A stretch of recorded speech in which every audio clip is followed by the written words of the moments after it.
हाँ तो फिर जबरदस्त स्वागत बा आप सभी के भाई भोजपुरिया यूट्यूब चैनल में, जिनमें कि अब की बार अक्षरा सिंह की एक और नया सबसे विवादित सबसे बवाल वीडियो गाना से बड़ी रिपोर्ट लेके आइल बनी। अब खेसारी और सभी स्टार के बाद अक्षरा के भी एक और नया तमाचा आ रहा है सभी स्टारों के बीच। जी हाँ तक कहा जाओ दो सनी के बंगलिनिया के उनकी बंगलिनिया गाना काफी टॉप ट्रेंड पे चल, सभी स्टार सिंगर लोग के गाना आ गई।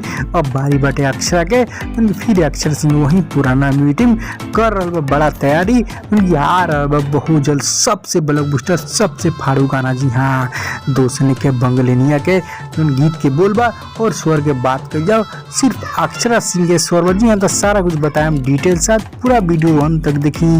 उससे पहले एक और रिक्वेस्ट करें आप सभी के, यदि आप भाई भोजपुरिया यूट्यूब चैनल पर नया बानी जुड़म जरूर सब्सक्राइब करके घंटी ऑन कर दें ताकि यही तरह के सभी लेटेस्ट न्यूज सबसे पहले पाएं, कोई न्यूज मिस ना हो। जी हाँ तो कहा जाए फिर अक्षरा सिंह एक और नया विवादित गाना दो सनी के बंगलिनिया के। जी हाँ ये गाना सभी स्टार लोग के आगे काफी धूम धड़ाका के साथ सभी स्टार लोग अपना अपना फैंसों को दीवाना कर दे। फिर अक्षरा अपना फैंसों वाला विशेष तैयारी करके उन गीतकार के बात कर विष्णु विशेष जी के गीत लिखल बा और संगीतकार बनी संगीत प्रेमी अंशु सिंह। जी हाँ और ये गाना अक्षरा सिंह खुद अपन ऑफिशियल यूट्यूब चैनल जो रही जब भेजी हाँ गाना का भी कमिंग सुन रिपोर्ट बा बहुत ऑफिशियल रिलेटेड। जी हाँ ये नया रिपोर्ट आई कमिंग सुन के नया फोटो पोस्टर कैसा बताएं गाना खबर पता लाइक शेयर करें।